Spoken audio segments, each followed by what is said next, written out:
Welcome back, everybody, to another episode of the Late Night Show with your host, Dr. Kojo. We're going to be talking about 5 reasons why, not 10, but 5 reasons why AuDHD brains can't build habits, or actually why it's hard to build habits. Let me text my assistant real quick, and let's go ahead and use the comment section to let me know where you are checking in from and what your name is if it doesn't already show. Let me go ahead and do this real quick. Okay, that's fine for those two. When you can do that, please try again. You can do this sooner than later. Look at me multitasking right now. Preparing for the Nashville comedy show. That's what I'm doing. Hey Rob, can you tell Chandler to look at the flights and let her know sooner than later so that we can, do something before the flights get too expensive. I'd like to do this hopefully today. Appreciate you. Free. Look at me multitasking, doing business at the same time while I'm on the live stream. It's been, oof. Ooh, y'all heard that? Oof. It's been that kind of day.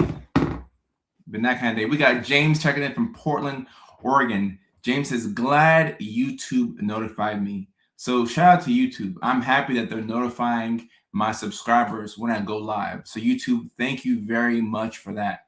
We are live on both of my YouTube pages, but James is probably watching on my main YouTube page, the Dr. Kojo Sarfo YouTube page, because that's where the majority of my subscribers are at. And speaking of YouTube, it's not just YouTube that we're streaming on. We're streaming live on Facebook, LinkedIn, both my YouTube pages, Twitch, Kick, and TikTok. So we're streaming live to 6 different platforms tonight, and we're talking about 5 reasons why AuDHD brains struggle to build habits. I'm looking on TikTok, and Dina says TikTok just notified me. So apparently, if you're watching this live stream on TikTok, you're getting notifications. So shout out to TikTok for doing that. I really do appreciate that. CC checking in from San Miguel de Allende, Mexico. Okay, so we have Mexico in the house. We have Clute, Texas in the house. We have New York City in the house. Leilani was in the middle of Mario Kart round, so she had to wait, and there's nothing wrong with that. We're streaming live today on a Wednesday because I wasn't able to stream.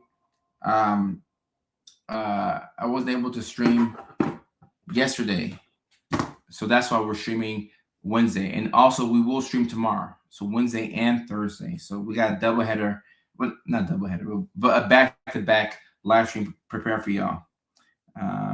Okay, please email him about that now. All right, look at me multitasking. Mickey Ficky, it's been that kind of a day. Clue Texas in the house. Sophia, nice to see you. New Jersey in the house. On TikTok, we have Michelle from Ohio. We have C. Zenny from San Francisco. We have Brittany from rainy Seattle. We have H. Star from Southwest Florida. Somebody's asking about autism causing high sex drive. I don't think autism causes that, but you could have a high drive or low drive with autism. Sydney, Australia in the house. Megan from Anchorage, Alaska. Chris from Chicago, Illinois. Denise from Jersey. Did you rest well? You look well rested and refreshed. I got medium sleep last night. I think I got a decent amount of sleep. Not the most, but I got medium rest. But I feel awake. I feel vibrant and I feel energetic. So maybe that's why I look like I'm awake and I'm, which is impressive to have this much energy towards the latter part of the day as a neurodivergent is quite remarkable. Because even for me, this is kind of when my energy starts to kind of like come down. Like my strongest hours are definitely between 10 a.m. to 1 p.m. About 10 to 1 p.m. Lovita's here. Good to see. That's probably why I feel it. Probably. Let me see. Okay, I'll get to that later. I'll get to that later. Pennsylvania in the house. El Che on TikTok says, I just want to thank you for your videos and making some of us be seen and understood. El Che, I appreciate that. Thank you very much. Texas in the house. Okay. All right, so we have an international audience here for me to talk about 5 reasons why AuDHD brains struggle to build habits. Also, love from Minnesota. Also, love from Minnesota as well. Ohio on TikTok. Noetic says Ohio. Ree says New Jersey. All right. Thank you for the super sticker. I appreciate that. Thank you, thank you, thank you very much. Thank you very much. Iowa in the house, Jamaica in the house, Florida in the house. People checking in from all over the world. Maryland, Arkansas, Philly. Exciting. As we get into tonight's live stream, I just want to take some time to mention that the big Neurodivergent Comedy World Tour is now taking the show to Nashville, Tennessee. So May 31st, we will be at the Zanies Lab in Nashville, Tennessee. The first show sold out, so we added a second show. So Nashville, Tennessee. If you look, if you're watching on Facebook or on YouTube, in the title, you will see 5 reasons why AuDHD brains can't build habits. And then it also says, come see me live in Nashville. So in regards to the Nashville show, that's May 31st. And that's for the second show in Nashville, Tennessee, because the first one sold out. A week and a half after that, we will be in New York City at Rodney's Comedy Club. That's June 11th. In New York City, Rodney's Comedy Club. A week after that, we will be in Chicago, Illinois at the Comedy Bar. That's June 18th. So in the span of about 2.5, 3 weeks, we'll be in Nashville, Tennessee, May 31st, New York City, June 11th, and Chicago, Illinois, June 18th. For more information on tickets, the link is in my bio, and that's on Facebook. That's on YouTube. That's on TikTok. And I need to put it on Kick as well, because I'm sure we have maybe 1 or 2 people watching from Kick. And speaking of San Diego, we added a show in San Diego for December. So I know it's a ways from now, so I'm not really heavily promoting that show. But the link in my bio, we do have shows for San Diego in December 3rd. And then September 17th, we'll be in Chandler, Arizona. Yeah. And we are looking to have a show in Little Rock August the 8th. I'm waiting for the official ticket link for that, but we are looking to do that. So that is correct, Blazing Vixen. That is correct. Lovita's tapping. Okay, come to Oregon. I would love to do a show in Oregon eventually. We have love from Denmark. Okay. England, California. Okay, so people have tuned in tonight to hear me talk about 5 reasons why AuDHD brains cannot build habits. All right. So when I say AuDHD, for those of y'all who don't know what that means, that's autism and ADHD. Those who are new to this community probably see that word and like, what is AuDHD? That doesn't make any sense. That's autism and ADHD. I think those of y'all in this community know what that means, but for those of y'all who are new, that's what it is. AuDHD. I live in San Diego. I will try to go to the show. I would love to see you there. That's December 3rd in San Diego. So that's a ways away, but this year is going by fast. Before you know it, we'll be in December and I will be in San Diego. It's going by fast. Darcy, I may see you at the show in Nashville on the 31st. I may see you then. Phantom is tuning in from Florida while doing late night chores. Okay, awesome. And as I get into the 5 reasons why AuDHD brains can't build habits, I just want to mention that these live streams, not just the one tonight, but these live streams are a great opportunity for you to get your work done. So body doubling is something that we can use as neurodivergents to get things done. It's hard for us to sometimes start on certain tasks. So if you have a couple of chores that you got to do, maybe you got to go pick up medications, maybe you got to do the dishes, get the trash out. I got to get the trash out because my trash day is tomorrow.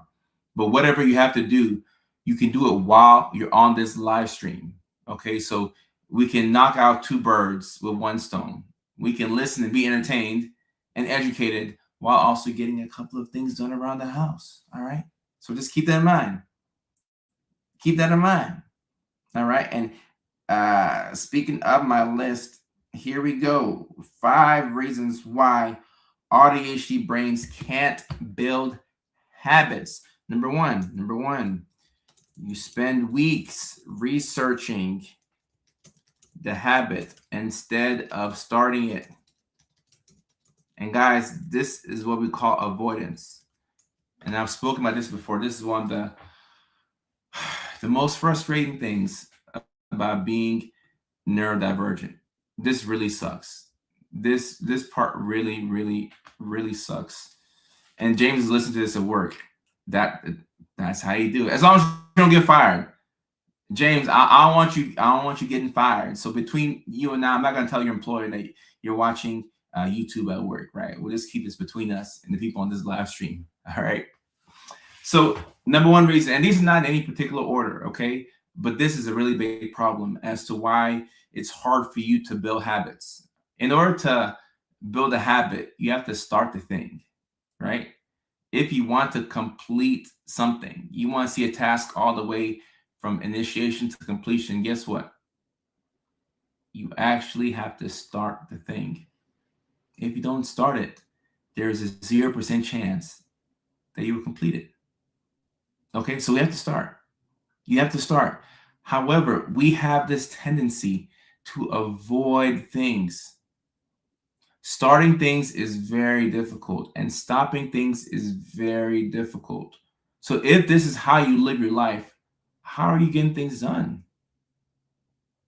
What are you doing? And this is something that I struggle with. And I have to, Sophia, it's really hard. It's really hard. I struggle with it. And I have to psych myself into getting things done. I'll sit here at this computer and I can stare at it for a good 25, 30 minutes and do nothing. It hurts. Like I'll sit here and I'll just stare at the computer. And then I'll look up Lakers highlights. And this is me with medications. This is me off of 25 milligrams of Adderall. I'm like, okay, what are the Lakers doing? Like, are they going to re-sign LeBron? Should we trade Austin Reeves? The whole time I have work that needs to be done. I got videos that I have to review and make sure that we can post our videos. I got to post videos for the community. The making of the videos is easy, but the editing of the videos, okay, make sure we have the revisions. All right, cool. All right. I tell John, we post this today, post this one tomorrow, boom, boom, boom. Doing the actual work is hard because we want to avoid it. We try to avoid it, okay? And if you have a habit that you would like to start, okay, let's say that you want to get into gardening, all right? Instead of gardening and actually doing it and planting the plants and the things that you have to do to be a gardener, you research it, you watch tons of YouTube videos over and over and over, and you tell yourself that you're educating yourself so that way once you start, you know what to do. But guess what? The only way to know what to do is to start the thing and mess up and learn on the job.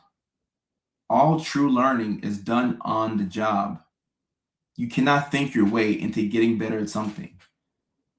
You have to do the thing. So sometimes we'll tell ourselves that we're not ready. Oh, I'm not ready. I need to do some more research. I need to look into it more. You don't need any more research. You just have to do the thing. And you're procrastinating. And you're going to go to bed. And when you wake up tomorrow, that thing that you procrastinated on is still there. It's not going anywhere. It's not going anywhere. The work that you're avoiding will be the work that you're avoiding tomorrow. So if you want to start on a habit and you really want, like you tell yourself, I want this habit to really stick. But before I can start on it, I need to educate myself. No, you don't need more education. You just need the courage to start the thing. And a lot of this is based in fear. Avoidance and fear go hand in hand. We're afraid to start the thing. You just have to start the thing. CZNE on TikTok says, I go into a rabbit hole of researching. Right. And you confuse research with progress. That's a trap that you got to be very careful about. Confusing research with progress. You think that you're making progress because you're learning all this information.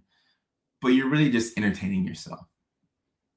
You're just entertaining yourself. You're not actually going from point A to point B, because the only way to do that is to start the thing. To start the thing. I like what Taylor's saying. Just do it. Just do it.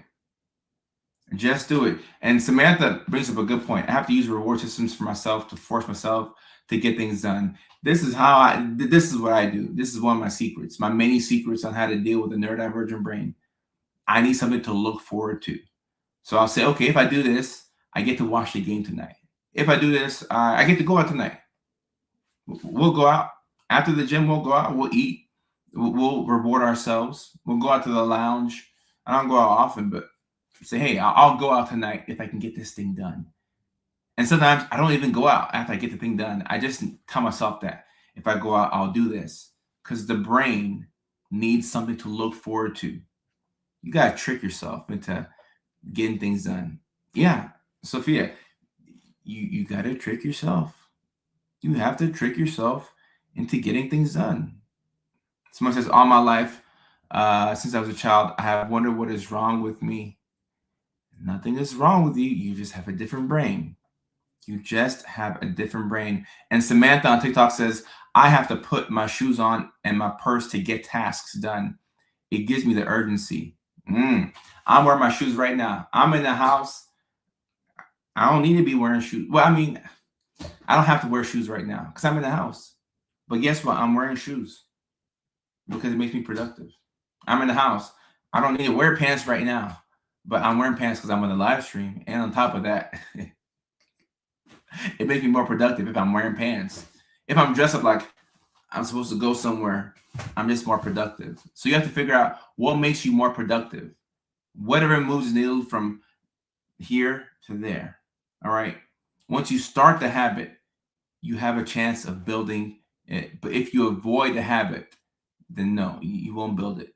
You have to start the thing, to continue with it. If we don't start it, then we cannot continue with something that we've not started. So you got to start the thing. You have to start the thing. Brandy says, I need to let myself go out if I don't get the thing done because I feel worse if I punish myself for not going out. That's one way to do it. And you don't need to punish yourself. Shaming yourself into doing things is not the most effective. It works for a little bit, but it's not sustainable. You can shame yourself into being more productive, but at some point you will run out of gas. I promise you, you will run out of gas. Pants are overrated. I agree. But we need them. We need them. We can't be free balling for everybody. But we do need pants. I used to work in an office that had a casual dress code. I started wearing work clothes and got more productive. When you tell your brain that you're preparing to do something important and you put on work clothes or things that you would wear at the office, the brain starts to prepare to actually do work. All right. The brain prepares itself to actually do work. And someone says, I'm afraid to get hurt again, even if it's a hobby. And I think I made a video about this yesterday. So this video will come out within the next week or so, but it's okay to start a hobby and to stop it. Like once something no longer interests you, there's nothing wrong with dropping a hobby. Okay. I would rather you drop hobbies than to drop like people, like you wouldn't want to just drop somebody because you got bored of them. But a hobby, feel free to drop it. It's just a hobby. Once you're no longer interested in the thing, it's going to be difficult to continue it anyway. And Andrew says, I found out May the 4th. I am AuDHD. It's been amazing. Your content saved my life 4 weeks ago. Andrew, I appreciate that. I'm grateful that I get to be a part of your diagnosis journey. That's super cool for me. And Denise says, I have your live AirPlay TV 4K. How do I look? Do I look just as handsome on the 4K? I hope I do. I'm so vain. Probably think the song is about me. Just frantically doing chores naked like the TV show. Hey, if being naked is how you get your chores done, so be it. Go ahead, free ball it up. free ball it up to get your work done. Just make sure you close the window so that way you're not, putting on a show for everybody. Close the windows, Alexa, it's nice to see you too on TikTok. Nice to see you. Nice to see you. I beat you to this song. It was in my head. It was in my head. The second reason why AuDHD brains cannot build habits. The habit has to be perfect, or so we tell ourselves. Ari, I appreciate that. I feel like my skin is popping. Maybe the lotion that I use is pretty good. We tell ourselves that the habit has to be perfect. All right, every detail has to be locked in. The environment has to be right. It's hard to do something just in general, okay? Especially when you have ADHD. Doing anything is hard. Now, doing anything with consistency requires for us to be in a certain mood. Like our mood, tells us a lot about our mood dictates a lot of the productivity that we have or we don't have, okay? And sometimes in an attempt to avoid doing something, we'll say, oh, this thing has to be perfect. Before I can start golfing, I want to get into golfing. But before I can get into golfing, the environment has to be perfect. I have to get all of the equipment. I have to have all my research in. I need to be in the right frame of mind to do this thing. You don't really have to. You just have to do the thing, right? But we tend to use perfectionism as a disguise for our anxiety and our insecurity. Perfectionism. And Shelby on TikTok says, definitely a perfectionist. And Artist Stress 79 says, that is so me. Yeah. You're really afraid of doing the thing. So you tell yourself that it has to be perfect. It has to be perfect. And I like this right here. Perfection is the enemy of good enough. I agree. Perfect doesn't actually exist. It's just a word in a dictionary, but perfect doesn't exist. You cannot be perfect at something. In a world full of mistakes, you cannot be perfect at anything. But when you tell yourself that things have to be perfect in order for you to start, it fuels the avoidance fire within you. Okay? And we will come up with every... I hate the fact that we do this. I hate that I understand this. We'll come up with every excuse we can think of. Anything but to do the thing that we need to do. Anything but doing the thing that we need to do. And it's quite frustrating. Quite frustrating. Nothing is perfect, yet it feels so close and far at the same time. Right. The illusion of perfection has slowed a lot of us down from doing things that we want to do. Thinking that you can make something perfect. And even if you could make something perfect, I mean, you can get pretty close to it. But however close you think you are to perfection, if you haven't started on a certain thing, you're not anywhere close to perfection. You have to work out the mistakes. The first iteration is rarely ever the right thing. So you got to get in there. You got to get your hands dirty. You have to start to do things. Do it, and then you get better over time. But nobody's perfect off the rip. Ooh, I like this right here. One of the things that's helped is sometimes tell myself, do it badly. I like that. I like that. Do it badly. Just do it. Do it badly. Do it sadly. Do it happily. Do it frustrated. However you have to do it, just do the thing. Just do the thing. And Rachel, not enough. Not enough. Not enough. I think it's good practice to talk to, different versions of yourself and to be proud of what you've accomplished. Just do it. Do it scared. Do it scared. Do it badly. Do it happily. Just do it. Just do it. Just do the thing. Do it imperfectly. I like that. If I want to start at 7:30 and it's 7:31, it gets pushed to the top of the hour. Ugh, I can relate to that, unfortunately. I can relate to that. You're always looking for a reason to push it back. Like, I'll just do it tomorrow. I'll just do it tomorrow. Tomorrow I'll do it. Tomorrow I will do it. Take chances, make mistakes, get messy, Miss Frizzle. I'm not sure who that is, but I like that quote. Miss Frizzle. All right. Number 3. You do the habit every day for weeks, miss one day, and it feels like it's completely over. Let me make sure I typed it correctly. There we go. Every day. What's wrong with my spelling today? For 2 weeks. There you go. Magic School Bus. Oh, I remember that show. The Magic School Bus. All right. Number 3, you do the habit every day for 2 weeks, miss one day, and it feels like it's completely over. All right. So sometimes when we do make momentum on a certain habit, a task, something that we want to do, when we miss a single day or maybe 2 days, or maybe you miss a weekend of doing this one thing, you feel like it's completely over. If you miss a day, it could take you weeks, months, sometimes even years to return back to this habit that you thought you were very passionate about. It's frustrating. You say you wanted to play guitar. You bought the guitar, you bought the amp, you bought everything. You play guitar for 3 months, then you missed one day, and now you haven't played guitar in 2 years. So now that you want to play guitar again, you have to start all over. But then whenever you miss a day, you feel like you've messed up.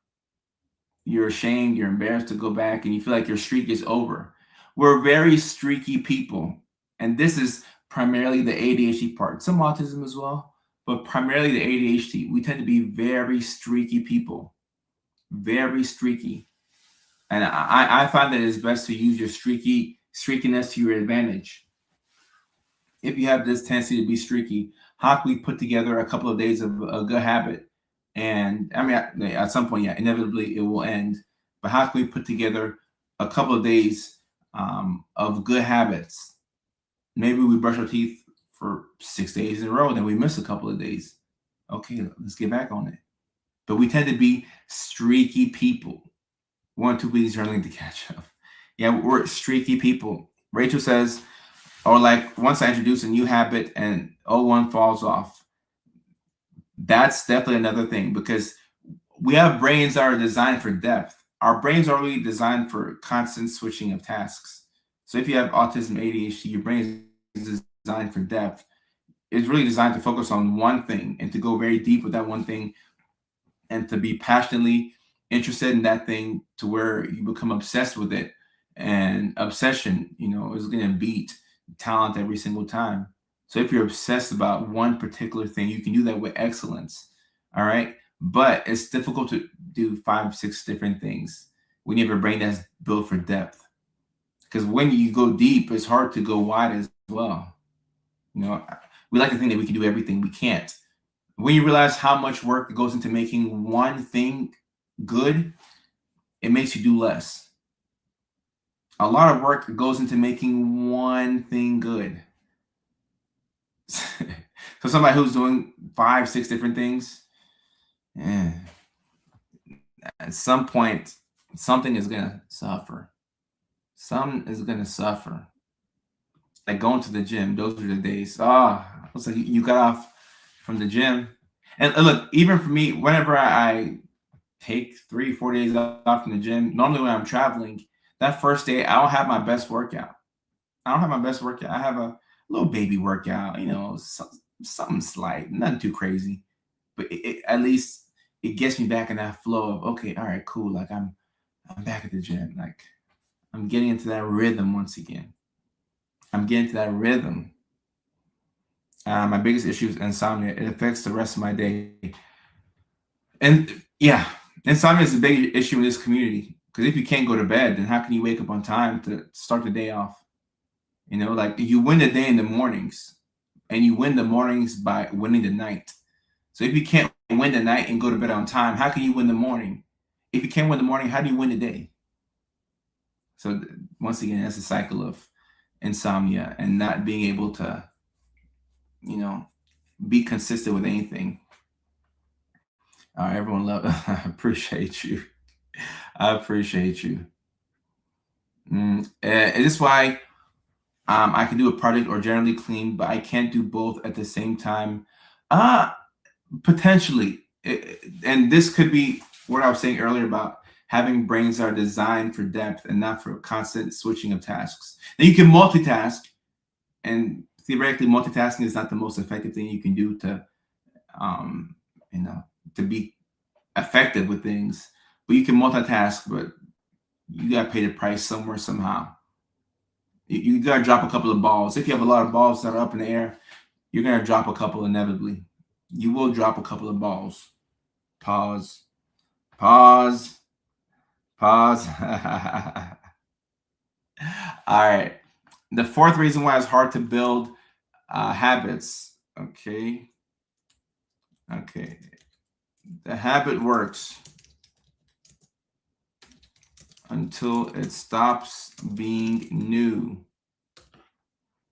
The habit works until it stops being new. So novelty is one of the biggest things that allows us to continue with certain things, right? When something is new to you, it's exciting. When it's exciting for you, it doesn't take any energy or effort to do it because you're excited by it. But once it's no longer new, you don't have as much motivation to do the thing. And this is a problem not just with habits, but in all facets of our lives is neurodivergence. When you meet somebody and, let's say you're talking to somebody, a brand new person, your crush, right? Your crush actually likes you back. So it's mutual obsession. Y'all are enthralled with each other. Everything is great, right? For the first couple of weeks, maybe the first 3 or 4 weeks, maybe 5 weeks, y'all having fun, texting each other every single day, spending nights over, you're going out to different restaurants, everything is cool. And then you get used to the person, which will happen with anything, but you get used to the person. And then it looks like you stopped caring for the person. It looks like you were love bombing them. And look, maybe you could be narcissistic, maybe you were love bombing, but the interest just went away. The person is no longer new. So now that motivation that you had, that excitement that you had to see the person, it's not there as much. It's not there as much. So same thing with a habit. Once it's new, it's fun. There's dopamine there, but like Andrea is saying, there's no dopamine in old stuff. Once it's old to you, you tend to want something brand new. So understanding this is helpful. You don't want to beat yourself up for it, but you need to know that, okay, I have a tendency to want to drop things when they become old to me. So if it's something that is like a job or a person, something that I have to be careful with dropping, I got to ask myself, do I really want to drop this thing, or am I just bored? Am I just bored, or do I really not like this person for real? It's helpful to just pause and ask yourself these questions. Ask yourself these questions. And Aristra says, that's me too. I can lose interest quickly with things and in so-called relationships. Yeah. Sometimes the thrill is gone. Like BB King says, it's gone. It's hard to generate excitement for something that you're just not that excited about. Find a new person. I'm kidding. Find a way to make the relationship new again. Give yourself a different storyline. Look, if you're neurospicy, you have a pretty you have an imaginative mindset. Is that a word? Imaginative? Did I just think of a word? You have a lot of great ideas, and you have a good imagination. Imaginative. You have great imagination if you're neurodivergent. So give yourself a brand new storyline to generate excitement in the relationship. You don't have to get a new person. I mean, you can, but you don't necessarily have to. You just need to find a different way to, get yourself some dopamine. And yeah, you gotta be careful with chasing the high. Gotta be careful with chasing the high. It is a pretty nice high though. It is a nice high though. I've had to do it in relationships. When I see the real them and the mask slips on them, I want out. Right. And look, if this is how you are and it's a pattern, then probably be slow with committing. Take your time with commitment. because there's a good chance that you don't like them. You just like the excitement that they're bringing into your life. And if that's the case, it's all good. It's all good. Oh, imaginative is a word. Okay, all right. I thought I made up a word. I was like, look at me making up words. I knew it was a word. All right, bet. All right, bet. Get somebody drop the magic word in the chat so we can get some water. Get some. Why am I having a random headache? Weird. Actually, maybe it's a headache for me. Too hot. Get some air in here. Yeah. Get that fresh air. Big cheers. Big cheers.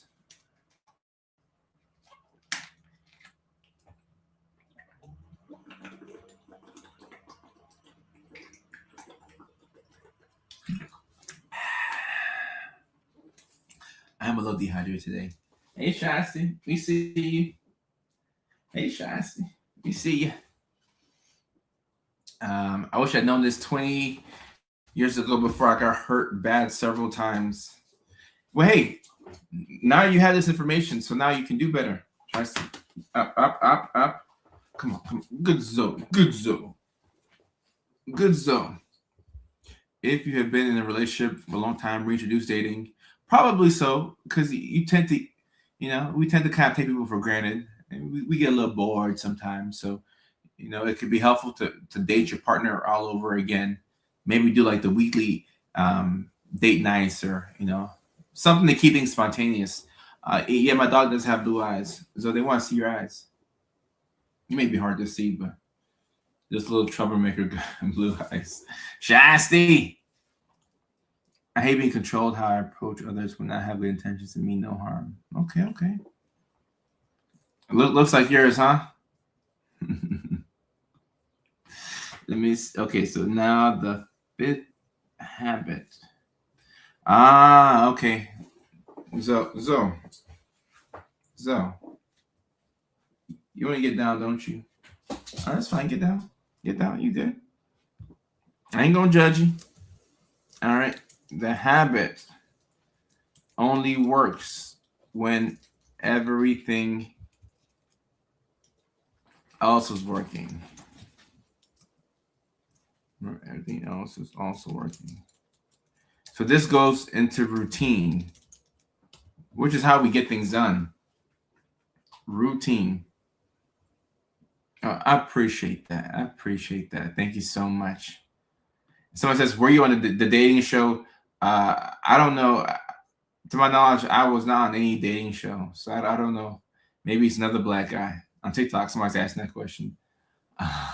After my last relationship, my dream partner has their own place and I have my own place. This sounds really good. I think that this sounds good to me. But then again, I'm crazy too. But this sounds great to me. They have their own place. Sounds amazing. All right, the fifth reason why AuDHD brains can't build habits. The habit only works when everything else is also working.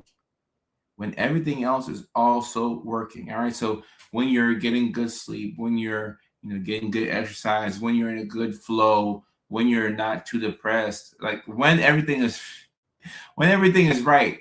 Not to say that things are perfect, but when things are going right in your life, it's easier to keep habits up. But when that depressive funk hits, now it's tough to keep up the habit. When the mania hits, now you may do the habit, but now you're doing 12 other things. So the habit that you were once, singularly focused on, you can't give it the attention that it used to have. When there's a big issue in your relationship, or something is weighing you down, or there's issues with, your friend group, when things are not where you want it to be, and your mood is thrown off. This mainly goes to mood and routine. When your mood is thrown off, which can affect your routine, then it's hard to continue with the habit. All right. The habit only works when everything else is also working. Right. And I think you can do your best to make life be ideal to where you're getting to sleep and you're brushing your teeth, you're showering, you're hanging out with your friends, everything is good with your relationship. But life is not always perfect. So when life gets to lifing, will you have the ability to keep up certain habits that you thought you wanted to continue for a long time? And even if you can't keep it up, it's important to not beat yourself up over it. And sometimes you can do something for a little bit, you stop it for 2 weeks, you get back to it. And if that's the case, don't even acknowledge the fact that you stopped it for 2 weeks. Hey, it is what it is. We did the best that we could. Shoot, it is what it is. It is what it is. It is what it is. And like Samantha's saying, yeah, when one thing is wrong, everything is wrong. And this is why our environments matter so much. Our environments really matter. Like whenever you're stuck and you can't get anything done, it's helpful to change your state. I'm not saying to go from Oregon to Washington, but to change your state. You may want to go to the library. You may want to get out the house. You may want to leave the library and go to the coffee shop. But you have to adjust your environment.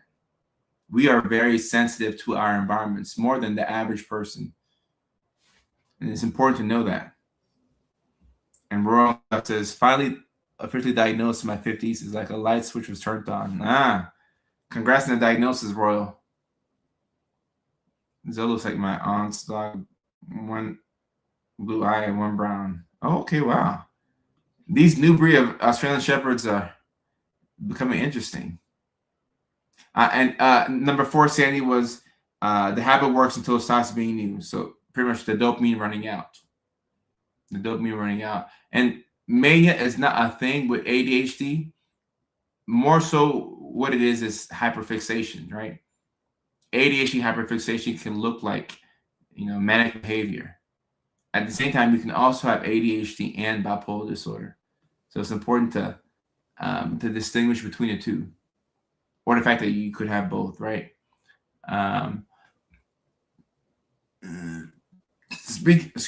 Speaking of managing the amount of things I gotta take in or do in a day where I can, it helps. The less things, the more I'm able to do those things and do habits.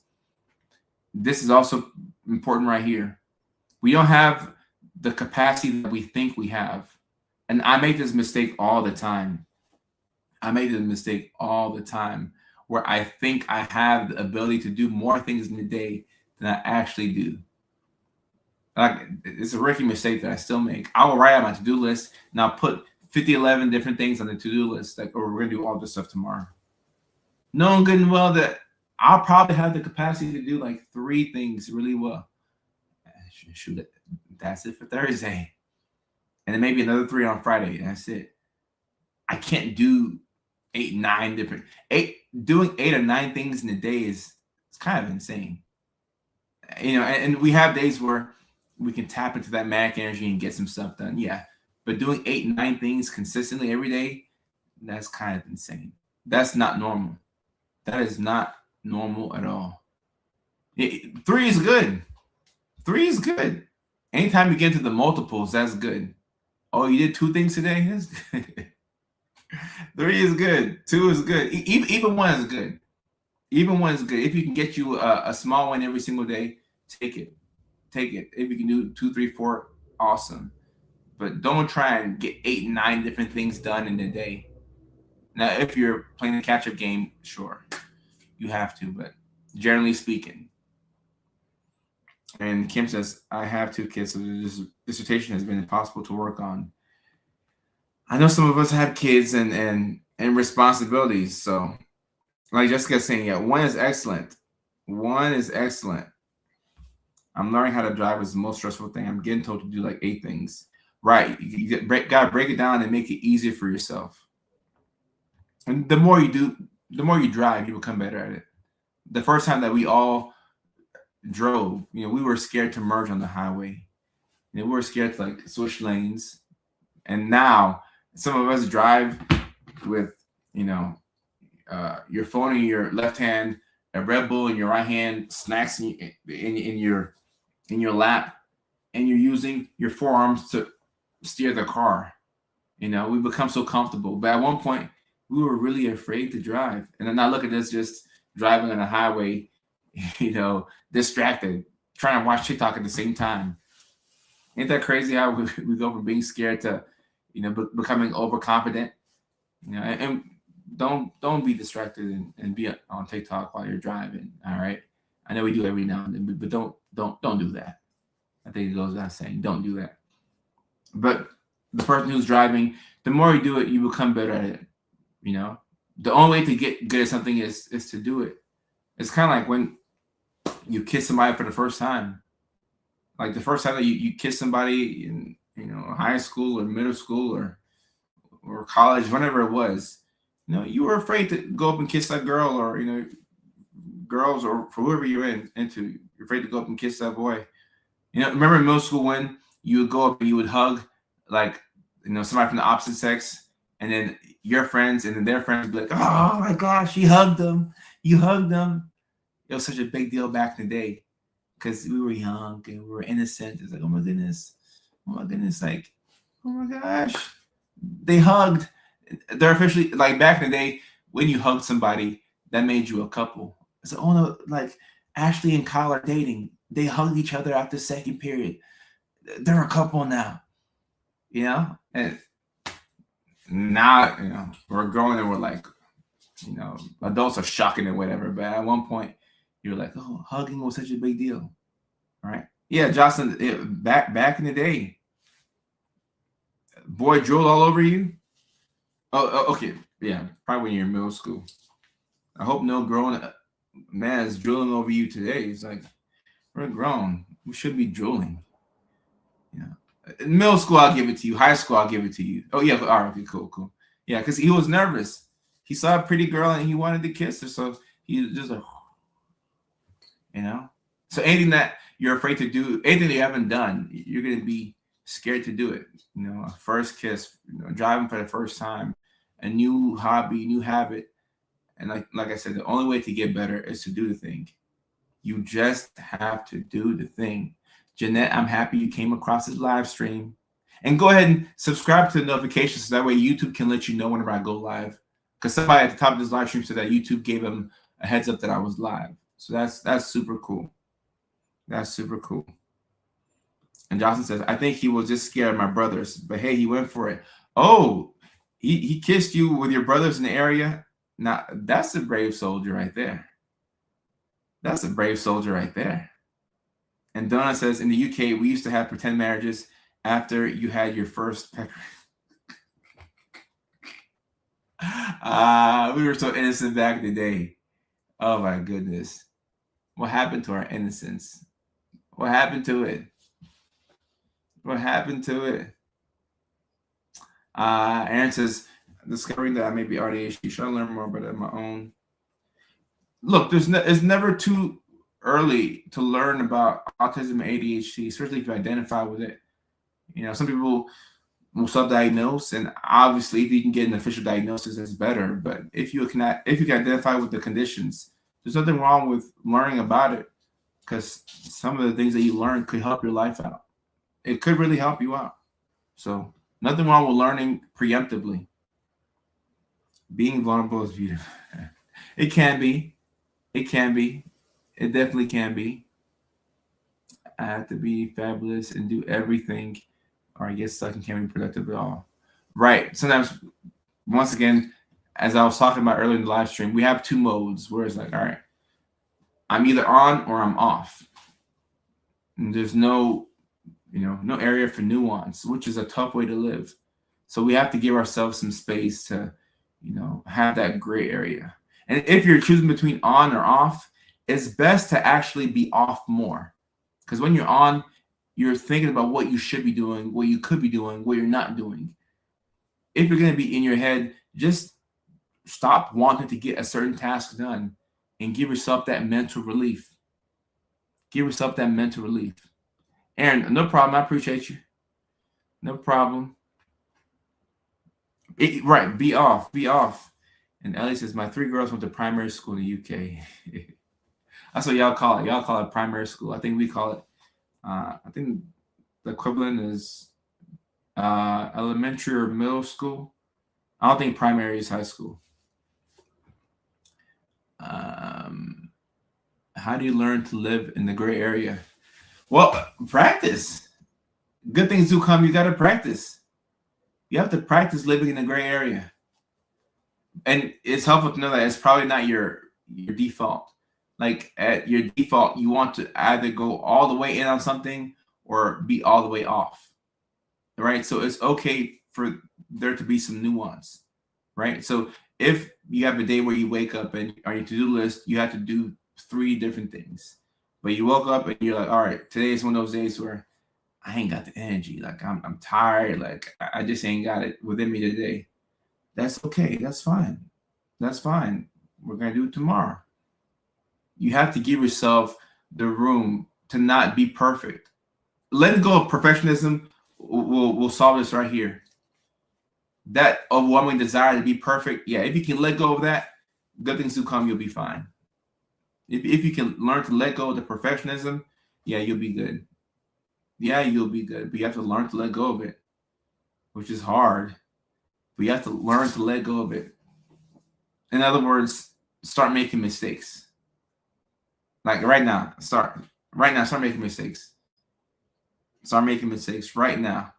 Tomorrow, allow yourself to make mistakes. And when you make mistakes and you learn that you're still alive, nothing happened, you're like, okay, I'm good. And saying a lot of people won't understand. People who have, those normal brains, they probably are able to understand the nuance without having to make mistakes. So that's why this community is very important, because we get it. And elementary, middle, high, elementary school. Okay, primary school is elementary. And Ellie says, I'm finding it difficult knowing when and how to unmask. 47 years old and exhausted. Unmasking. Oh, and by the way, we are in the Q&A section of the live stream. Unmasking. So I'm never a fan of people unmasking for the first time at work. Not a good place to unmask. I'm not a fan of people unmasking. Even in relationships, like if you started off with a mask, that's kind of how they know you. It's kind of hard to be yourself when you've been somebody else. So start unmasking by telling the truth in small doses. So when you go to Chipotle and they put beans on your, on your plate and you don't want it, say, hey, yeah, like I didn't want that. Like, can you adjust my order? Start speaking up for yourself in small, different ways. And whenever you're at home, especially when you're by yourself or with family, that you can make a concerted effort to be yourself. All right. Don't mask at home as best as you can. Not at home. Masking is for other places, but not at the house. Like, what's the whole point of masking at home? What's the whole point of you paying your rent and or your mortgage and you mask at home? No, don't do that. And Ellie says, the only praise, flowers, credit I get is how well I suffer. Well, when you unmask, you won't be suffering as much in the same context. So you got to get used to not getting those compliments. And when you live by the compliments, you'll die by people's praise. So you have to detach yourself from what people say, it's a journey.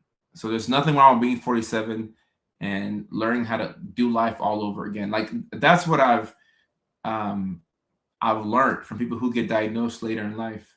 Like, you have to learn how to do life all over again. Like, that's what I had to do. And I'm still on that journey. Learning how to do life all over again, from learning how to brush my teeth, to learning how to take a shower, to learning that I got to floss my teeth before I brush my teeth, to learning how to get the chores done, to learning how to be better at picking up on social cues. You kind of have to start life all over again at 47, 37, 27, 52, 42, 32, 45, which can be very frustrating. So you got to give yourself some time. My 4 children cut me off. Oh, heck no.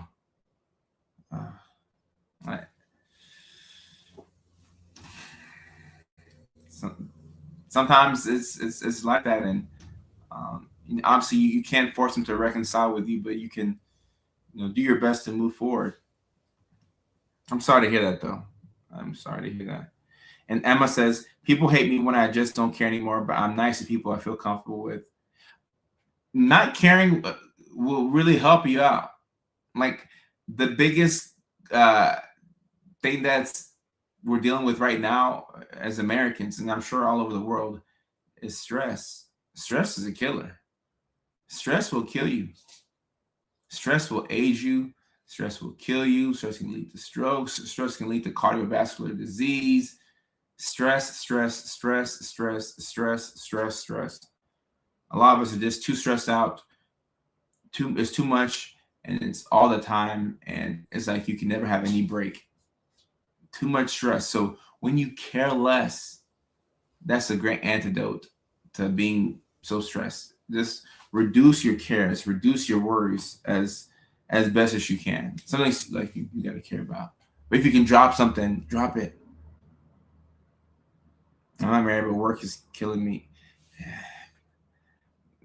Do your best. Do your best to compartmentalize. Because I'm not going to sit here and tell you to quit your job and to follow your passions and say, oh, you can't unmask your work, so let's quit your job. No, I'm not gonna give you that advice and you go without income. No, I'm not gonna do that. I'm realistic here, right? But if you can compartmentalize and have a place where you can be yourself, that's gonna be key. What do you mean? How do I stay up at 3 a.m.? Like how do I get to 3 a.m. and I stay up, or like how? Oh, you're talking to Patrick. Oh, you're talking to Patrick. Yeah, I wonder how Patrick does it. He's constantly up at it's 3:30 a.m. in the UK. But Patrick, we appreciate you. We appreciate you. And Lux Life, theoretically, you're not supposed to drink on psych meds, but we all, even your providers who tell you not to drink will drink from time to time. So, just be careful and follow the advice that was given to you by your medical practitioners.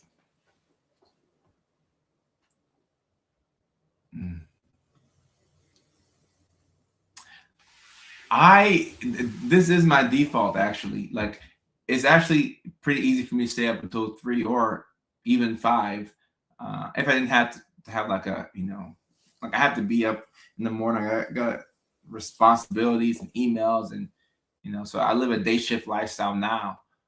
But when I was working night shift, it was natural to me. Like, it was very easy to stay up. Very easy for me.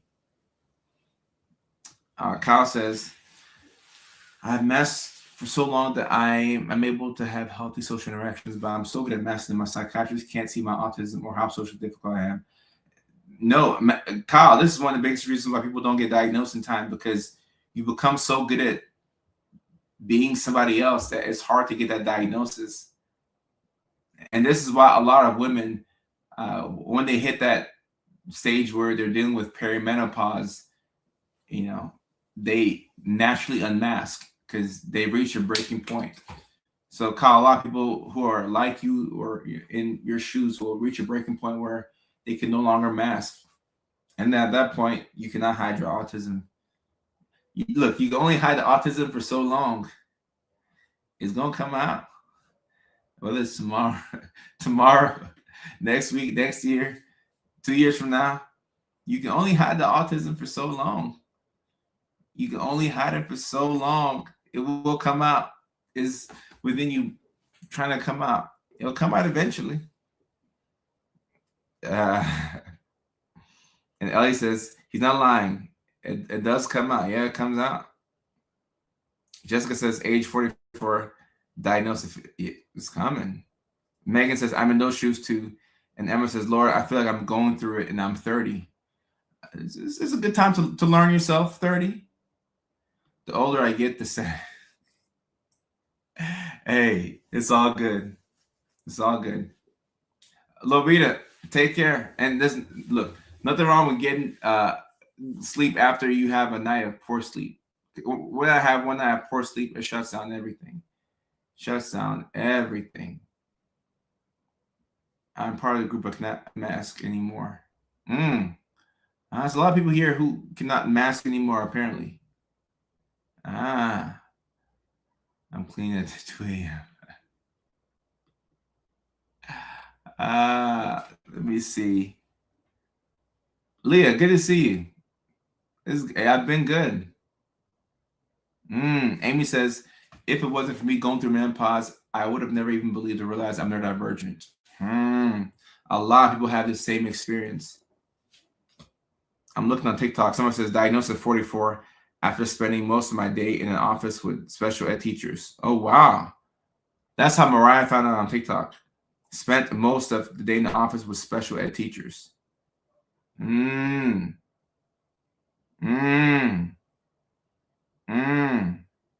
Jocelyn says, I've hit that point. I give zero shits. When you start to unmask out of necessity, because you just can't mask anymore, you're going to confuse a lot of people. It's going to, not to say turn people off, but they're going to be confused. It's very confusing to the people in your life who know you a certain way when all of a sudden one day, like, you just stop caring. You become your most authentic, your most confident self, but you can kind of turn off some people. And I'm not saying that you should revert back to the people pleasing to have a lot of friends, but just to understand that some people are going to be very confused with this new version of you, and they won't know what to do. Like, they won't know how to handle it. They won't, it's just very weird for them. Very weird for them. Laura says, I'm one of those perimenopausal women who is unable to mask anymore. Laura, and now we get to meet the real Laura. We get to meet the real Laura. And probably Laura gets to meet the real Laura too. And yeah, Patrick, we're at the 1 hour mark. We'll go for another 10-15. Good catch, Patrick. And TikTok says, diagnosed at ADHD at 34 2 years ago, still struggling to unravel the self-judgment. Oh yeah, sometimes we're just too hard on ourselves. And look, it's not fair. And I feel hypocritical saying this because I am equally as hard on myself. And I have to remind myself that, hey, Coach, like, you don't have to be so hard on yourself. Excuse me. I talked to my husband about masking, and he accused me of having lied our whole relationship. All right, okay, so people who don't understand all this, to see things from his perspective. Who said this? The old lady in the background on TikTok in Canada. All right, so to see things from his perspective, all right, he has known you one way. So when you start to unmask, it can seem as if you were putting on a front this whole time, especially if he doesn't understand anything about neurodivergence. So this is where you have to educate him. This is where you send him one of my videos, or somebody else who is able to illustrate this and let him know what's going on, that you've been unmasking, or that you've been masking this whole time, that you have undiagnosed autism, ADHD, so on and so forth. But it is weird to the people in our lives. It's very weird to the people in our lives. They don't know what to do with this. They don't know what to do with this. Laura says, I thought I was dying. My body fought me so hard, 43, not 46, but I'm finally coming out of it physically, mentally. And guys, I know we've spoken about sleep ad nauseum on here, but look, especially if you're unmasking, you have to, like, you're learning how to do life all over again at 43, at 46, at 56. So you have to go right back to the basics. Like, think about when you were a kid and your parents were, potty training you. You have to learn to tell your parents, oh, I have to go use the restroom. Like, I can't just pee in a diaper. I got to go to the bathroom, and I got to, put my pants down and sit on the toilet, or I got to stand up as a boy, and I got to, pee. Like, you're learning basic tasks all over again. So of course your capacity is not going to be what it used to be. You have to relearn how to do life all over again. All over again. And Leah diagnosed ADHD at 5. AuDHD became apparent thanks to marrying a neurotypical once upon a nightmare. Once upon a time. Relationships bring out a lot of truth. They bring out a lot of truth. KG says, didn't know I was gonna cry tonight. Thanks. Hey, look, I didn't know how deep we were gonna get on a Wednesday night. You know, like ain't no telling how deep we get. Sometimes, you know, we go surface level. Sometimes we go deep. But you know, like you're not the only one who's going through this. And like I said, I'm on this journey with y'all. I'm right there with y'all. Like I'm learning how to like do life all over again. Like I floss every night. I brush my teeth every night because I wasn't doing it for quite some time. I had to stop smoking because it was drying up my gums, and they told me that I had I still have advanced periodontal disease, which just means that your teeth are gonna fall out if you don't take care of your teeth. So I'm like, oh snap, I'm gonna lose my teeth, and I'm in my 30s. So now I'm flossing, now I'm brushing my teeth. Now, like, back to the basics. I have a sign in the kitchen that says, "Hey, brush your teeth." Like I'm learning how to do life all over again. Like I'm a small boy. So I'm right there with y'all. I'm right there with y'all. Like it's a whole journey, and you know this will be a story that you'll tell somebody else who you know will be on their unmasking journey at 33, at 43, at 53, at 63. Yeah, if you're not learning, you're not living. If you're not learning, you're not living. You're not living. And let me see. Oh, also on TikTok, please do not spam the live stream so that I can see the comments. Please and thank you. Please and thank you. Me, KG, yeah. Well, look, we're all learning. Like we're doing the best that we can. Scallywing says, I kept dropping things when I first started medication. Jessica says, I need to smoke, but quit. Need to. Hey, like we get there in due time. We get there in due time. Jessica says, go deep. When you say go deep, what you talking about? What you mean with that? Emma says, thank God I clicked on this. No, I'm happy you clicked on this one. I'm happy you clicked on this one. Late diagnosis 20 November for autism and ADHD in December. I feel like I suffered because of ADHD more than autism because of academic struggles. I'm happy you got the diagnosis now, and now that you know, you can hopefully take better care of yourself. You know, and then like don't be so hard on yourself. You know, do your best to be kind to yourself. Masking be unintentional? Like we don't realize anymore when we are or aren't masking. Yeah, for the women who are going through perimenopause, or for people who go through a traumatic enough event where they just cannot mask anymore, unmasking becomes second nature. Like you don't care anymore. Like you just don't care anymore, and in a way, it's kind of liberating. You know, you're not overly concerned about what people are thinking about you. Like you live life to please yourself. It's a beautiful thing. I think it's a beautiful thing. Jessica, I'm weak. I forgot like the whole go deep reference. I forgot why I said that or what we're talking about. I'm sure it was one of those tangents that I go on. Laura, you're not alone. You're not alone. You're not alone. Patrick is saying, I hate brushing my teeth. Needs reminders to do it. Needs reminders to do it.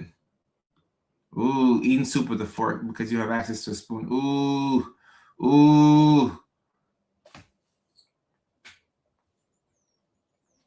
Love of the show. Ooh. Andrea, you've been on the road with these analogies.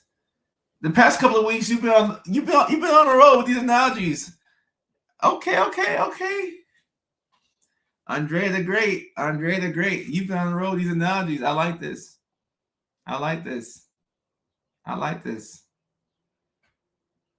You wouldn't say that if you see my leg hair. No, let me see your leg hair. Let me see your leg hair. Ain't nothing wrong with a little bit of leg hair. It's all good. I'm assuming you're a woman who's embarrassed about your leg hair. Ain't nothing wrong with a little bit of leg hair. Ain't nothing wrong. Ain't nothing wrong. Ain't nothing wrong with a little bit of leg hair. JM Pisces, I appreciate you. And Emma says, I think that was me. Went through a lot of trauma and didn't care for 2 years.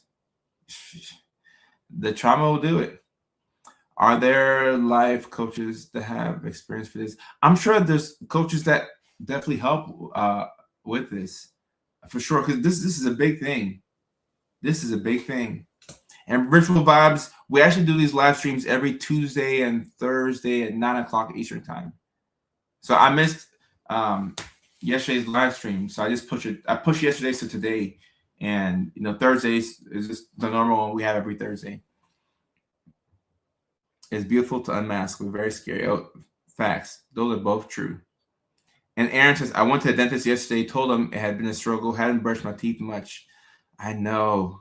Look, it's going to a dentist after you haven't been in a long time. It's kind of like getting tested for STDs. You're like, man, Lord, like, I hope I don't have nothing. Please, please.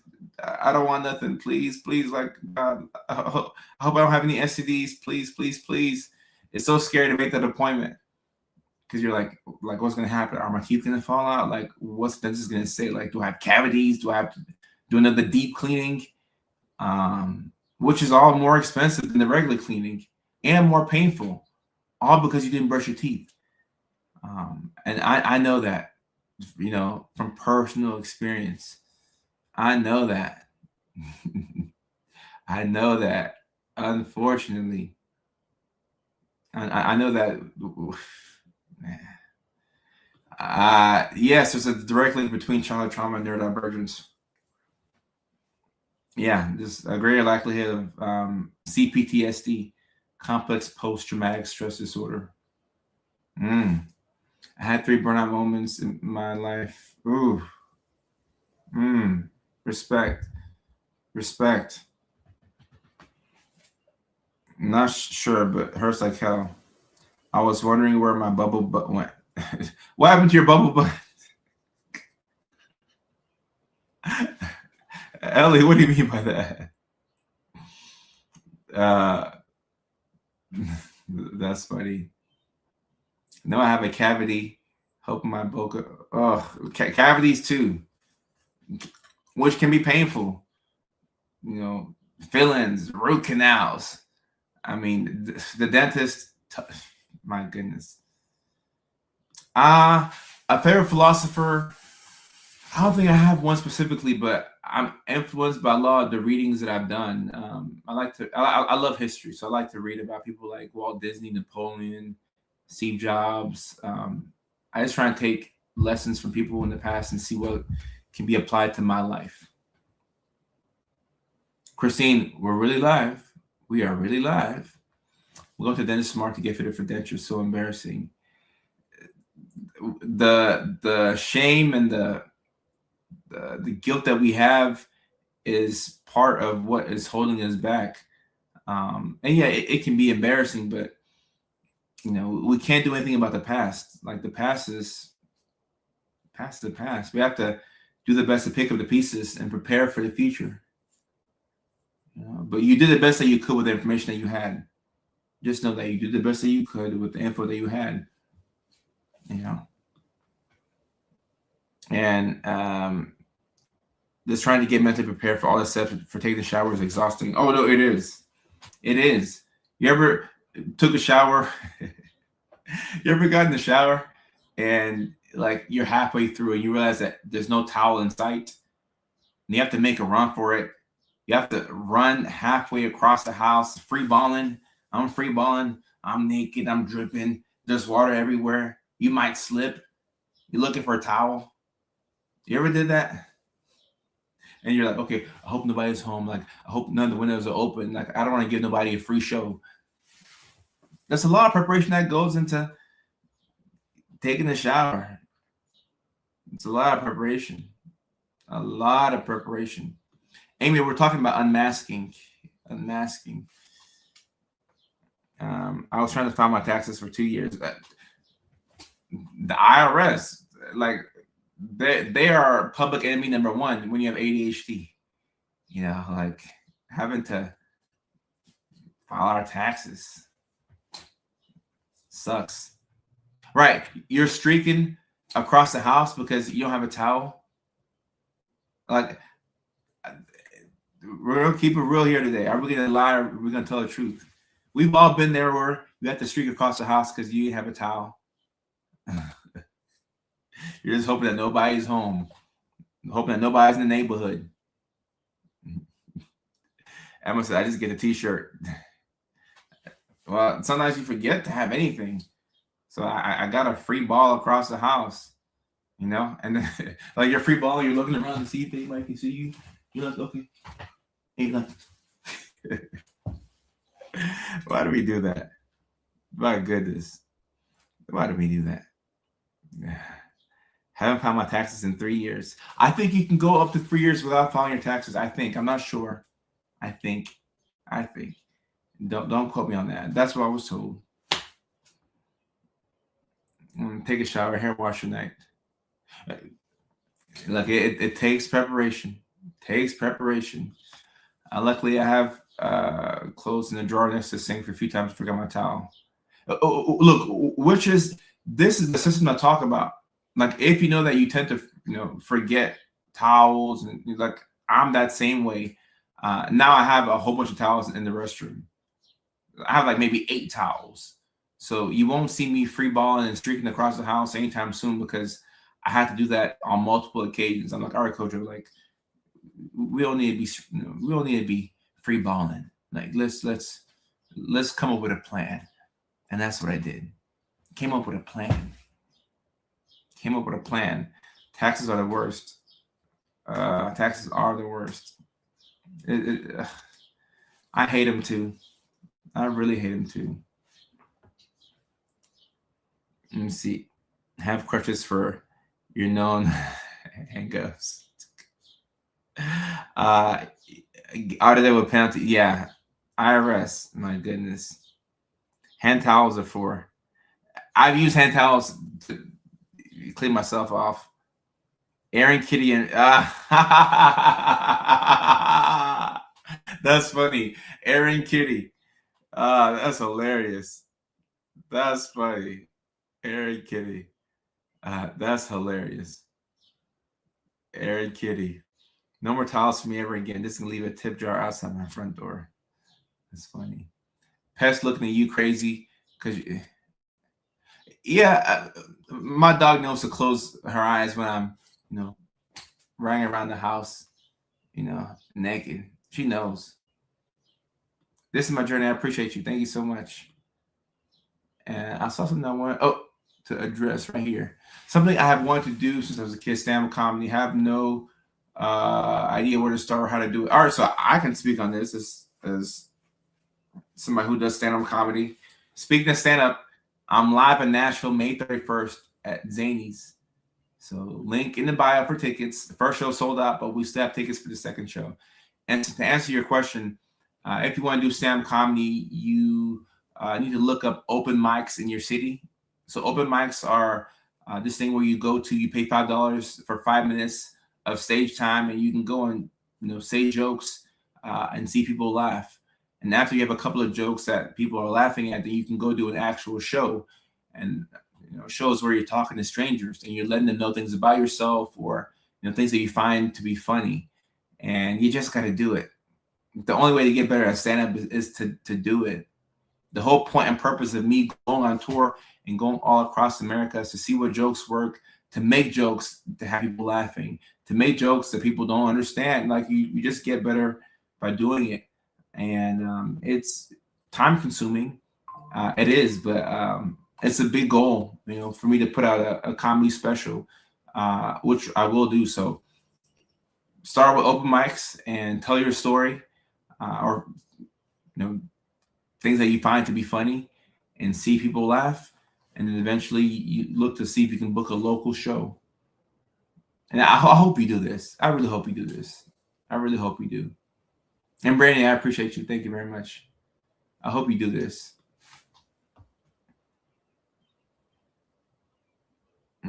I just converse and talk to others.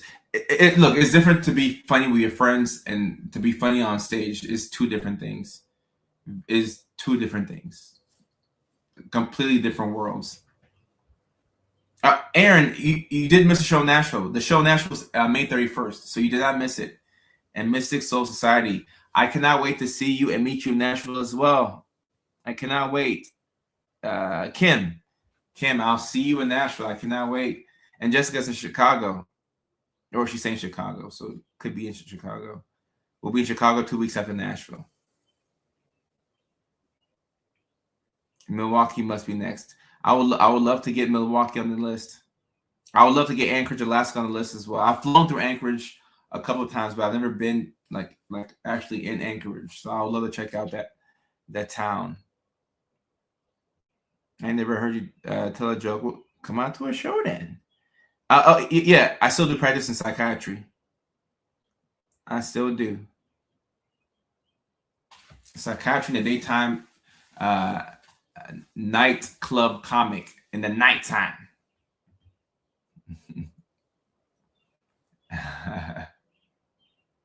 You missed me. I'm still here. You missed me. I'm still here. Yeah, I have like at least like 12, 13 clips on TikTok of the stand up, but I post so many videos that the stand up is drowned out by the skits. So I need a that's another thing I've been avoiding, going through my clips and posting some more stand up. So you will see more stand up leading up to the show in Nashville. And then obviously some more stand up after Nashville as well. Come to Florida. We're not that crazy. I would love to come to Florida. I'd love to add Florida to the list. And I also repost some old clips on TikTok again. So that way we can put the stand up back at the top of the list. Oh, Aaron, nope. Nashville's May 31st. I haven't come there yet. And Megan, I was in last year. I was in Juneau a lot.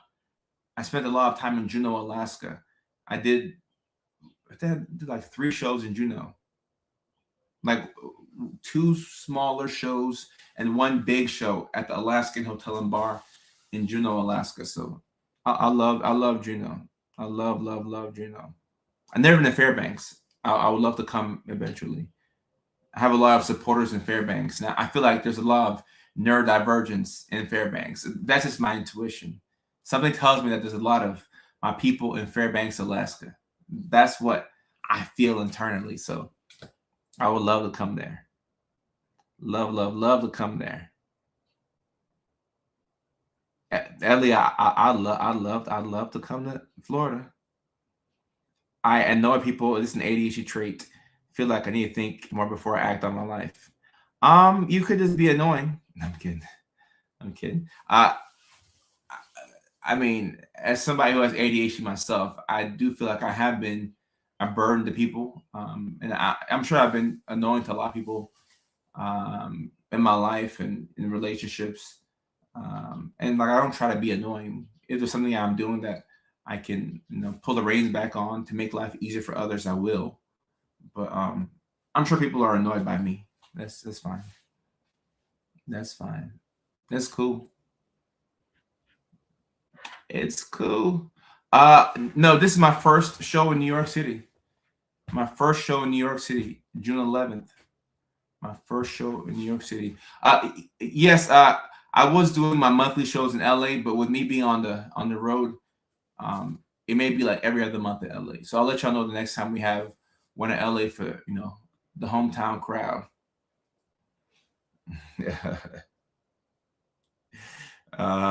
Yeah, sometimes we're annoying, and that's okay.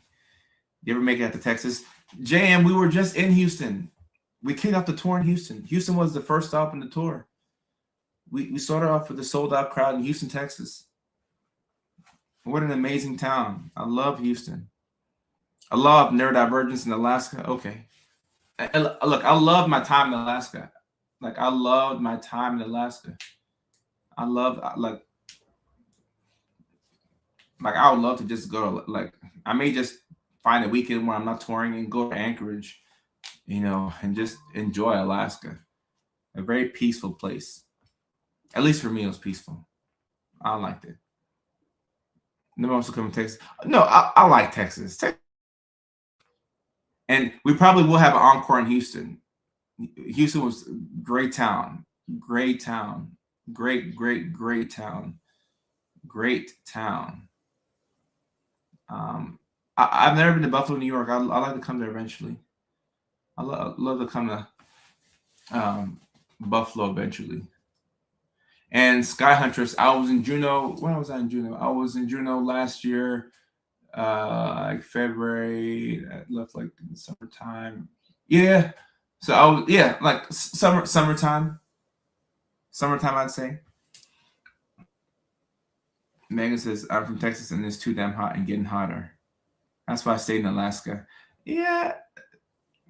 Alaska gets pretty damn cold, though. Alaska's colder than Texas is hot. If that makes sense. It's super cold. I live about 30 minutes west of Fort Worth, but I drive to Houston. We're looking to add a show in Arlington sometime this year. So Arlington is right there. That's what 30 minutes from Fort Worth. So JN Pisces, stay on the lookout for it. Stay on the lookout for it. Stay on the lookout for it. I still have my licenses. I still practice. I'm near Phoenix. Speaking of Phoenix, we added a show in Chandler, Arizona. I think Chandler to Phoenix. How far is that drive? Let me just check. That's a 30-minute drive. Yeah. So September we have a show. Early September we have a show in Phoenix. So the link is already up for that one in Arizona. So you can go to the bio, my bio, and find the link.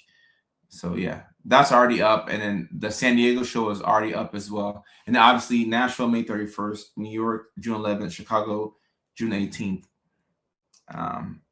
Channel like friends. And Sarita, yes, I would love to come to London. We're looking to get connected to people in London. I would love to come there. Yes, Arlington Improv. We're looking to come there this year. Atlanta, Arkansas. Little Rock is in Arkansas. Yeah, we're looking to come to Little Rock as well this year. Yep. Scaly Wing, I'll see you at Chicago. I will see you at Chicago. I will see you in Chicago. I cannot wait. Chicago is an awesome comedy town. Y'all are amazing. That's June 18th. This is going to be so fun. Dance topless at Eeyore's birthday. What? Okay. All right, Ellie. I'm a little confused by that, but okay. All right, then. All right. You have you some fun now. There's sun in the UK. I didn't know y'all had sun over there. I'm surprised. I thought all y'all had was doom and gloom and rain. That's cool to know. That's cool to know. I'll be at the Chicago show. Cicely, cannot wait to see you there. Cannot wait to see that. They have a party every year. Eeyore has a party where people dance top. Okay, I didn't know Eeyore was throwing them parties. Somebody should have told me about that. Somebody should have put me onto these topless Eeyore parties. Whenever I promoted the comedy, it's been once I posted the Sam comedy clip. Lux, I gotta post some more of those clips. I definitely have to get those clips out. I have a lot of clips on my pending list. That's how I organize the clips. It's time to post some clips. Facts. We're looking to be in Little Rock August 8th, Arkansas. We'll get the link up here shortly for Arkansas, Little Rock. Here, kitty, I'm weak. Keep Austin weird. But yeah, Chicago's going to be great. So will New York City too, but I think Chicago is a better comedy town than New York. There's just so much happening in New York. I guess people, it's hard to kind of focus, but Chicago, in my opinion, is just a little bit of a better comedy town than New York. Yeah. Any Arkansas folks who want to link up with Blazing to come out to the August 8th show? Link up. So you ain't going anywhere, but I mean, Chicago is a great place. You can't say Chicago's a great place. I've never been in a bad audience for comedy here. Chicago is a great. This is my second time coming to Chicago. I did a show in Chicago 2 years ago. 2 years ago. So this is my second. I'm coming back to Chicago. I'm in New York City June 11th. June 11th. Look at let's go for Chicago. So acting autism. Okay. I'm losing access to speech back. It's so right. That's tough, Ellie. At least you're able to communicate in some capacity. And yeah, Brandy, that's the thing with New York. There's so much happening in New York that it's hard to like lock in on one thing. In New York, I love New York City. One of my favorite places in the U.S. I could live in New York. So this is no shade to New York. I love New York City. I really do. But places like New York and even my hometown of Los Angeles, there's so much going on that it's hard to like show love to stand-up comedy when you can do a million different things. So much to do in the city. So like you wanna, go out to the lounge or go out to this bar or go out to salsa or you go do these 85 different things or do live comedy. It's a lot. It's a lot. Chicago is still a lot to do, but I think Chicago is they respect stand-up comedy just a little bit more over there.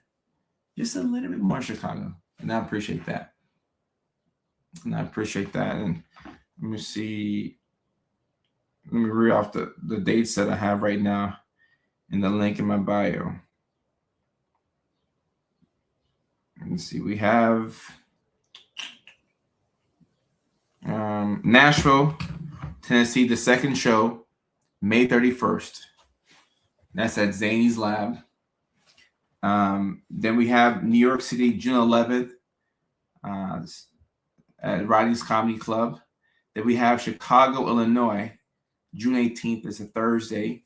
Then we have September 17th, Chandler, Arizona, which is the greater Phoenix area. Then December 3rd, on a Thursday, we have San Diego, California. It's going to be fun. You have an island background. What do you mean island? I'm from Ghana. Ghana, West Africa, originally. Saria says, how do you resist the urge to pursue 1,589 hobbies and focus on comedy? It's hard. It's hard. And that's been one of the toughest things about locking in on one thing. Because I have a lot of natural hobbies. Like I think about doing a sports podcast. I do want to get into golfing, not just Top Golf. I want to get into golfing. I want to get into pick up basketball again. I mean, I have many different hobbies that I could do, but I've been able to focus on comedy because I've wanted to do comedy longer than I've wanted to do all those other things.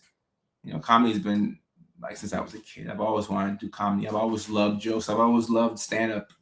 So I'm forcing myself to pay more attention to it and construct my team more around stand-up. I still do play basketball and always been I want to play basketball, but I still do pursue my other hobbies. Hang out with friends and like whenever I have the time to do some of these things, like I'll do them. But I just have to prioritize the comedy. Just have to prioritize it. So love Top Golf in Chicago. I love Top Golf as well. I feel like I've done Top Golf in like most major cities. Well, first and foremost, thank you for the super chat. And now let me read the comment. Just want to be clear. Do you only respond to super chat or crowns? I got my daughter to check the channel. No, I don't respond to only super chats. Now, if somebody drops a super chat, I will bump that up on the priority list because the super chat costs money. So I will bump up super chat and definitely read that. And also the super chats go into a different category on StreamYard. So I can see the super chat because they're in their own category. But when I'm answering questions, I do my best to go back and forth between TikTok and um, YouTube and Facebook as well. But I definitely do appreciate the super chat. And I'm sorry that I didn't get to your daughter's question. My family's from Puerto Rico, New York. Puerto Ricans. Oh, I know about y'all. I know about y'all, the Puerto Ricans. My youngest son's biological father is from Ghana too. Oh, okay. All right then. The purpose of life is to find your purpose. No pun intended. Yeah, Lynn, I appreciate that. Sometimes people don't, and look, today's live stream, I would say that the comments today have been like relatively slow. Most days is way faster, and it's that much harder to even catch the comments. How prevalent does neurodivergence seem in the comedy scene? Oh, it's everywhere. Like, I would probably say at least 80% of comedians are neurodivergent. At least the ones I know, 80%, at least 80%. Because look, if you're normal, you're not doing comedy is not a normal career. Like, it's not where a lot of normal people hang out. There's something that, like, you've had an interesting experience, not necessarily traumatic, but you are a divergent thinker. Like, you think outside of the box. You forge your own path. And in school, you're not really taught to do that. Like, growing up in school, whenever I would daydream in class, they kind of shut that down, and they would do your best to, get you to focus and not daydream and not like think outside of the box. They wanted you to just fit the mold, as they do with everybody else. But when you're a divergent thinker, you will find a way to express yourself. And whether that's comedy, whether that's art, whether that's writing, music, like, you just have to express yourself. And Leilani, yeah, multitasking, it can be hard now. It can be hard. Do I like John Mulaney? I do like John Mulaney. I got to work with him a couple of years ago on his Everybody's in LA Netflix special. So John Mulaney's live Netflix special from, right, it was 2 or 3 years ago. Either way, it's on Netflix. I'm in the second episode. So I met him before. Super cool guy. I'm not that familiar with his stand-up, but I've worked with him. If you don't joke, you got issues. That's funny. Where's your girl? She left me. She left me. I don't have a girl. She left me. She left me. Oh yeah, Emma. We're juggling a couple of balls at once. I'm very grateful and blessed for my career working with autistic children. I used to work with autistic kids as well. I love them. Where your girl go? She left me. I don't know where she went. She left me. She left me. If you see her, tell her to come back home. Tell her that daddy misses her. She left me. No, poor me.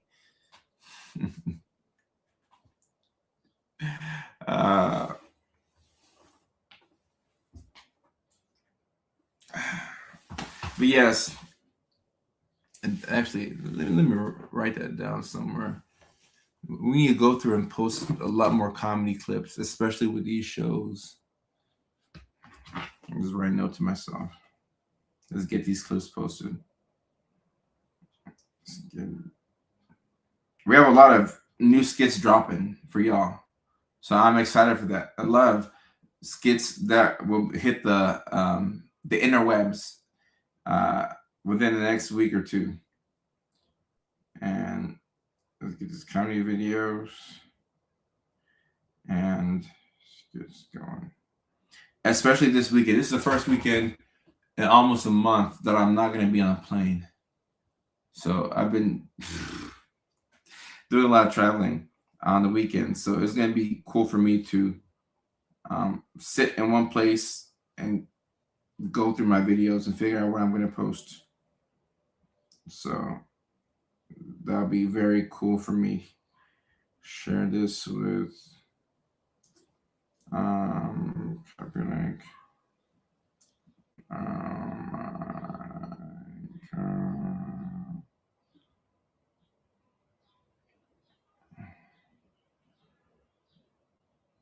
There we go. Got a lot of dark humor for ideas. Nah, it means that you're in the right place. No local specialists. Looks like you can look into people who can do autism assessments via telehealth. It could be somebody else. They don't have to be in your state, but they have to have a license in your state.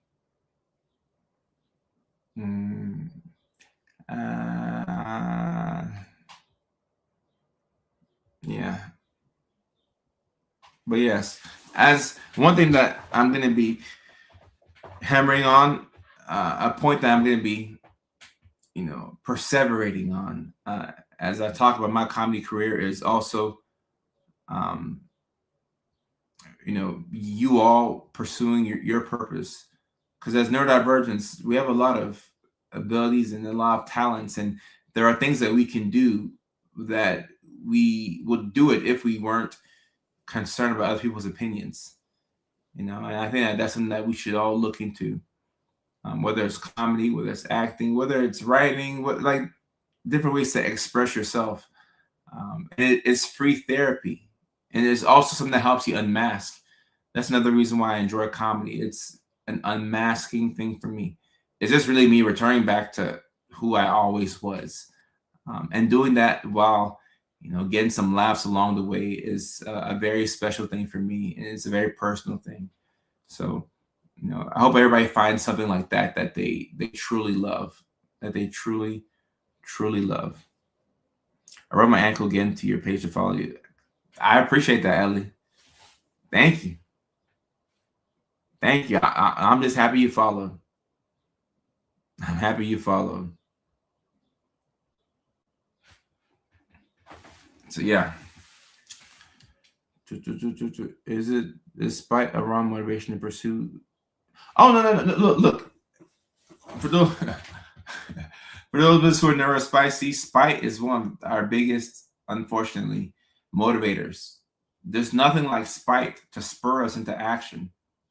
Like some spite right now would help me get, like, these comedy videos that I need to post, that I need to review and post. A little bit of spite would have me posting 4 videos tomorrow. Like, spite will get the job done. So there's nothing wrong with using spite as a catalyst to get you to spring into action, but eventually you would want to find internal motivators to help you pursue something, whether it's comedy or other things, because at the end of the day, you're doing this for yourself. Like, it's okay to be selfish from that perspective. We can do this for ourselves. We don't have to do everything for other people. So yeah, nothing wrong with using spite to get you to get a move on with things. Yeah. Ty Cassidy, what's going on? Yeah. They have at least ADHD, but it's hard to get checked. It is. And it's also scary too. It's also scary too. Anybody who makes any type of an appointment, ADHD, autism, dental appointment, give yourself a lot of credit. Those phone calls be scary. Ain't no telling what they're gonna say on the other end. So yeah. All right. So once again, we have Nashville, May 31st, New York City, June 11th,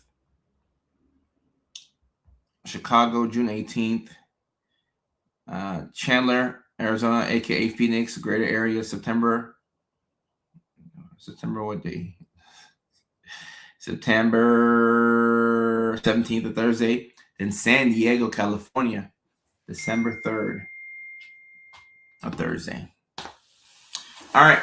I got to get to another meeting with my assistant before we end the day. But I will say that we will be back again on the live stream tomorrow at 9 p.m. East Coast time and 6 p.m. West Coast time. So I hope to see y'all here again tomorrow on the live stream. I really hope to see y'all tomorrow for the last live stream of the week. It's going to be a good one, and we're going to have a great topic lined up for y'all. So I'm hoping to see y'all. Ellie, keep living. I appreciate you. I'm happy that you're here. A lot of folks are happy that you're here. And for everybody who has spent time on this live stream, I hope that you've been able to get a couple of things done. Maybe you're able to get the laundry done and do the dishes, whatever the case may be. Hopefully, you're able to use some body doubling to be a little productive. My words leaving me right now. I might be getting tired. But yeah, see y'all tomorrow at 9 p.m. That's 9 p.m. New York time, which is 8 o'clock Nashville time, which is 7 o'clock Arizona time, which is 6 o'clock Seattle time, which is 5 o'clock Alaska time, which is 4 o'clock Hawaii time, which is 2 a.m. London time. All right. Until tomorrow, I will see y'all. Y'all try and get some rest. All right. I'll do my best to sleep as well. Peace. Love y'all.